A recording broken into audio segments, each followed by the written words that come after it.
दोस्तों आज हम बात करने वाले हैं फोल्डिंग स्मार्टफोन के बारे में।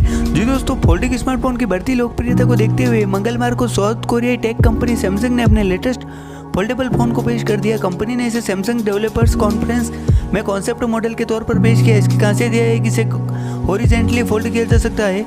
इसके डिज़ाइन को देखकर यह कहा जा सकता है कि लॉन्चिंग के बाद इसका मुकाबला मोटोरोला के फोल्डेबल फोन मोटो रेजर से देखने को मिलेगा। कुछ महीने पहले ही सैमसंग ने 1.65 लाख रुपए की कीमत वाला गैलेक्सी फोल्ड स्मार्टफोन लॉन्च किया था। यह किताब की तरह फोल्ड होता है, जो अनफोल्ड होने पर छोटे टैबलेट के आकार का हो जाता है। नए फ़ोन की डिज़ाइन गैलेक्सी फोल्ड से बिल्कुल अलग है। गैलेक्सी फोल्ड अनफोल्ड होने पर एक स्मॉल साइज टैबलेट में कन्वर्ट हो जाता था, जबकि सैमसंग का नया फोल्डेबल फ़ोन का स्क्रीन साइज काफ़ी लंबा है। इसे फोल्ड कर आसानी से जेब में रखा जा सकता है। रिपोर्ट के मुताबिक इस फ़ोन का मॉडल नंबर SM5700F और इसे 256 GB स्टोरेज वेरिएंट में लॉन्च किया जा सकता है। वहीं एक अन्य रिपोर्ट के मुताबिक इस डिवाइस का नाम गैलेक्सी W20 5G होगा। यह फ़ोन कई 5G कैपेबिलिटी से लेस होगा। सैमसंग ने 1 अक्टूबर को अपने पहले फोल्डेबल फ़ोन गैलेक्सी फोल्ड को भारतीय बाजार में लॉन्च किया था। फ़ोन की लोकप्रियता का अंदाजा इस बात से लगाया जा सकता है कि बुकिंग शुरू होने के मात्र 30 मिनट के अंदर ही बुकिंग के लिए उपलब्ध सभी 1600 यूनिट्स बिक गए थे। फ़ोन को अनफोल्ड करने पर इसमें 7.3 इंच का फ्लेक्सिबल डिस्प्ले मिलता है। फोल्ड में कुल 6 कैमरे हैं। इसे 12 GB रैम और 512 GB स्टोरेज के सिंगल वेरिएंट के साथ लॉन्च किया गया है। इसमें इसकी कीमत 1,64,000 रुपये के लगभग होगी।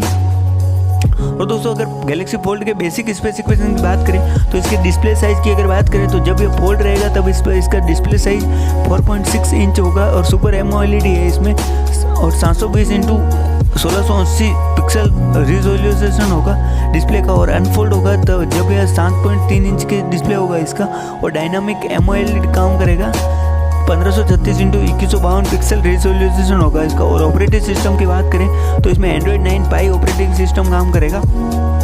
Processor Qualcomm octa-core Snapdragon 855 processor with Adreno 640 GPU के साथ वर्क करेगा। रैम की अगर बात करें तो 12 GB रैम, और स्टोरेज की बात करें तो 512 GB स्टोरेज इसमें होगी। और रियर कैमरे की बात करें तो 16 MP का अल्ट्रा वाइड कैमरा होगा, इसके साथ ही 12 MP का वाइड एंगल कैमरा होगा, साथ ही 12 MP का टेलीफोटो कैमरा भी होगा। सेल्फी कैमरे की अगर बात करें तो जब यह फ़ोन फोल्ड रहेगा तब इसमें 10 MP का वाइड एंगल कैमरा काम करेगा, और अनफोल्ड होने पर 10 MP का वाइड एंगल के साथ ही 8 MP का डेप्थ कैमरा भी काम करेगा। कनेक्टिविटी की अगर बात करें तो wifi 802.11, Bluetooth 5.0, GPS, NFC, USB 3.1 type से आदि काम करेगा। सेंसर की अगर बात करें तो फिंगरप्रिंट साइड माउंटेड है इसमें, यानी कि साइड से फिंगरप्रिंट इसका वर्क करेगा। Accelerometer, gyroscope, proximeter, compass, barometer, Samsung DeX support आदि इसमें सभी चीज़ें ये वर्क करती है।